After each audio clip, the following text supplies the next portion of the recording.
আর এই মুহূর্তের বড় আপডেট, শুভেন্দুকে সন্দেশখালি যাওয়ার অনুমতি দিল প্রধান বিচারপতির বেঞ্চ। কিছুক্ষণ আগেই আমরা নজর রাখছিলাম, প্রধান বিচারপতির বেঞ্চে মুভ করেছিল রাজ্য সরকার এবং সেই বেঞ্চের তরফে নির্দেশ দেওয়া হলো শুভেন্দু অধিকারী এবং শঙ্কর ঘোষ, বিধায়ক শঙ্কর ঘোষকে অনুমতি দেওয়া হলো সন্দেশখালি যাওয়ার। আমাদের সঙ্গে রয়েছেন আমাদের প্রতিনিধি অর্ণব, আমি অর্ণবের কাছ থেকে জানতে চাইবো বিস্তারিত।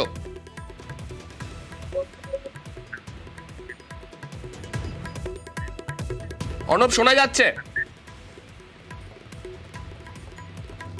যে আপডেটের দিকে নজর রাখবো, শুভেন্দুকে সন্দেশখালি যাওয়ার অনুমতি দিল প্রধান বিচারপতির বেঞ্চ।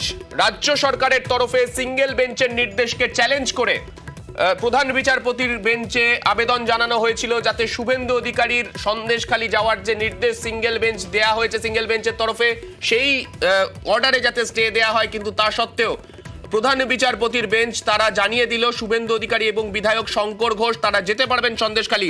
আমাদের সঙ্গে রয়েছেন আমাদের প্রতিনিধি অর্ণব, আমি অর্ণবের থেকে বিস্তারিত জানতে চাইবো। এই মুহূর্তে প্রধান বিচারপতি টি.এস. দেবাঙ্গনম এবং বিচারপতি হিরণময় ভট্টাচার্য ডিভিশন বেঞ্চ শুভেন্দু অধিকারী এবং শঙ্কর ঘোষ বিজেপির এই প্রতিনিধিকে সন্দেশখালি যাওয়ার অনুমতি দিলেন এবং একই সঙ্গে এটাও জানালেন যে তারা শুধুমাত্র নিরাপত্তা রক্ষী, অর্থাৎ শুভেন্দু অধিকারী নিরাপত্তা কেন্দ্রীয় নিরাপত্তা রক্ষী আমরা জানি, সেই নিরাপত্তা রক্ষী নেই তিনি সন্দেশখালি প্রবেশ করতে পারবেন। গতকাল বিচারপতি কৌশিক চন্দ্র যে নির্দেশ দিয়েছিলেন, যে নির্দেশে কয়েকটা শর্ত উল্লেখ করে দিয়েছিলেন, সেই শর্ত মেনে অর্থাৎ বিচারপতি কৌশিক চন্দ্রের নির্দেশ মোতাবেক শুভেন্দু অধিকারী এবং শঙ্কর ঘোষ দুজনেই আজ সন্দেশখালি যেতে পারবেন। বসিরহাট জেলার পুলিশ সুপার কলকাতা হাইকোর্টের প্রধান বিচারপতি ডিভিশন বেঞ্চের এই নির্দেশ মেনে পদক্ষেপ করবেন যাতে শুভেন্দু অধিকারী এবং শঙ্কর ঘোষ এই দুজন পৌঁছাতে পারেন সন্দেশখালি।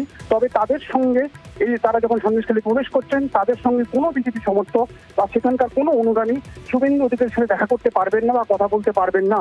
শুভেন্দু অধিকারীর যে ভিজিট ছিল গতকাল রাত 9টার সময় বিচারপতি কৌশিক চন্দ্রের নির্দেশে তিনি কোথায় কোথায় যেতে চান তার যে তালিকা দিয়েছিলেন বিচারপতি কৌশিক চন্দ্রের বেঞ্চে, সেই তালিকা মেনে সন্দেশখালি 1 নম্বর যে গ্রাম পঞ্চায়েত, সন্দেশখালি যে গ্রাম পঞ্চায়েত। বেশ অর্ণব, তুমি আমাদের সঙ্গে থাকো, আমরা নজর রাখবো শুভেন্দু অধিকারী